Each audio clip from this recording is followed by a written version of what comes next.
ठीक है, अशुद्ध पदार्थ। तो शुद्ध पदार्थ का मतलब क्या हुआ? इस्तेमाल करने वाला तुम्हारे नजर से, वापस आते हैं। और अशुद्ध का मतलब क्या हुआ? जो इस्तेमाल करने लायक नहीं है। अभी रात का बना हुआ खाना है, गर्मी का समय था, खराब हो गया, अरे नब को बदबू कर रहा, यही ना आपका मतलब हुआ। ठीक है, पानी में कुछ गिर गया है, अरे मत पी भाई, फेंक दे दूसरा पानी पी, ऐसे ना, यही ना शुद्ध का मतलब आप जानते थे। लेकिन अभी केमिस्ट्री में इसका ये मतलब नहीं। शुद्ध का मतलब हुआ, शुद्ध पदार्थ का मतलब हुआ एक ही प्रकार के पदार्थ से मिल करके जो बनेगा उसको क्या बोलेंगे? ठीक है, जैसे ऑक्सीजन मिल करके O2 बना दिया, तो ये O2 जो बना वो शुद्ध माना जाएगा, क्योंकि इसको बनाने के लिए ऑक्सीजन में क्या मिलाया गया? इसी प्रकार हाइड्रोजन और हाइड्रोजन मिल करके क्या बनेगा? और नाइट्रोजन मिल करके क्या बनेगा? क्लोरीन और क्लोरीन मिल करके क्या बनेगा? CN2 बनेगा। ओके, जो 2 4 5 होता है मैंने लिख दिया। तो एक ही प्रकार के पदार्थों से मिल करके जो बनेगा उसको क्या बोलेंगे? और यहाँ पर पानी और चीनी से मिला शरबत, तो शरबत तो अशुद्ध है, तो आपके भाषा में तो इसको फेंक देना चाहिए। लेकिन मैं ये समझा रहा हूँ कि अलग अलग पदार्थ से मिल करके जो बनेगा उसको क्या माना जाएगा? अलग अलग पदार्थ से मिल करके बनता है उसको क्या बोलते हैं? इतनी बात समझ में आपको आई या नहीं आई?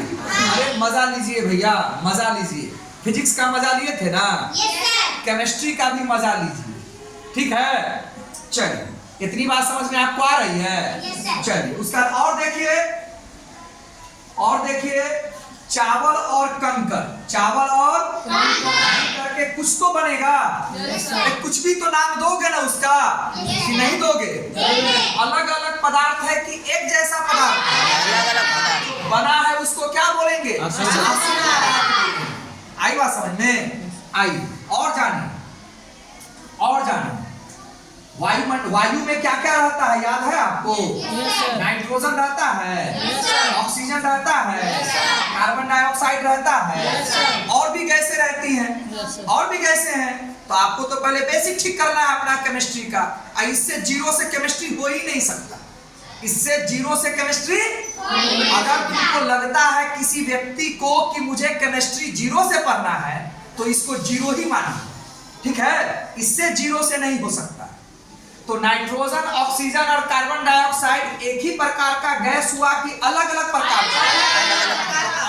प्रकार के गैसों से मिलकर के जो वायु बना है? तो वायु तो हम लोग लेते ही हैं, अपने इस्तेमाल में लेते हैं कि नहीं लेते हैं? सीखना है तो ह और न बोलो, जहां कंफ्यूजन है वहां तुम सवाल करो, तब तुम्हारा बेस ठीक होगा। ये नहीं कि हम बोल रहे हैं सब हाँ बोल रहे हैं, आप चुप हो, बोलो। तो ये वायु को अशुद्ध माना जाएगा, जबकि वायु हम लोग अपने इस्तेमाल में लेते हैं ना। फिर भी वायु क्यों अशुद्ध है? क्योंकि यह अलग अलग चीजों से मिलकर बना हुआ है, अलग अलग चीजों से। दूध तो पीते हो, हाँ? मेरे ख्याल से अगर दूध का सेवन कर लिया जाए तो जितने भी विटामिन हैं, प्रोटीन है, वसा है, जो हमारे शरीर को चाहिए, कार्बोहाइड्रेट है, ये सब हमको मिल जाता है एक दूध में, अगर कोई एक गिलास दूध का सेवन कर ले तो, ठीक है। चल, तो दूध में आपका क्या है? पानी की मात्रा होती है, वसा भी होता है ना, और प्रोटीन भी होता है। अब समझ में आया? तो ये तो अलग अलग चीजों से मिलकर के दूध में अलग अलग चीज मिला हुआ है। तो क्या दूध इस्तेमाल लायक है कि नहीं है? है, ठीक है। मैं तो अशुद्ध बोल रहा हूँ, तो अगर अशुद्ध का मतलब फेंक देना होता है तो दूध को फेंक दीजिए आप। लेकिन यहाँ अशुद्ध का मतलब हुआ अलग अलग चीजों से मिलकर बना हुआ को अशुद्ध पदार्थ। इतनी बात समझ में आ गई कि नहीं आई? बोलिए, आई। अब शुद्ध पदार्थ में चलिए। शुद्ध पदार्थ को दो जगह बांटा जाता है, एक तत्व में और दूसरा यौगिक में। एक तत्व में और दूसरा यौगिक में। तत्व में और यौगिक। जब ये धरती पर आविष्कार होना शुरू हुआ, लोग पढ़ते गए, आगे बढ़ते गए, लोगों का विकास हुआ। अरे हपनी काहे आता है, अरे मार लिए वो बात समझ आ गया ना। चलो तो शुद्ध पदार्थ में कौन कौन आता है? तत्व और तत्व और जब ये दुनिया में लोग पढ़ने लगे, समझने लगे, बूझने लगे, है ना, नहीं पढ़ते थे, नहीं बूझते थे, उस समय भी लकड़ी था ना जी, पेड़ पौधा था ना, लोग नहीं समझते थे, इसीलिए उसका इस्तेमाल नहीं करते थे। तो धीरे धीरे लोग समझने लगे, दिमाग खुलने लगा, इस्तेमाल होने लगा। आज भी जो आपका एज है, आप बहुत सारा चीज नहीं समझते हैं, लेकिन वो है कि नहीं है ना बेटा? लैपटॉप है कि नहीं है?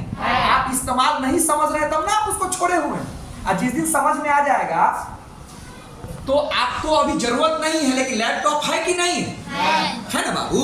तो जिस दिन जरूरत पड़ेगा आप इस्तेमाल करोगे कि नहीं करोगे? कोई दिक्कत? बोलो नो सर, बोलो। तो क्या हुआ, धीरे धीरे तत्वों की खोज होने लगी। तो जब तक एगो दूगो चारगो तत्व था, जैसे छोटे क्लास में आप पढ़ते थे, हिंदी अंग्रेजी मैथ किसी तरह पढ़ लेते थे, 3 in 1 कॉपी लेके आते थे, क्यों में पढ़ के भाग जाते थे, कमल हिंदी कमल अंग्रेजी लेकर आते थे, ऐसे ही भाग जाते थे। तो जब आपको समझ कम थी, हो रहा है ना, रुकना नहीं चाहिए, जब आपको समझ कम थी, उसको रोक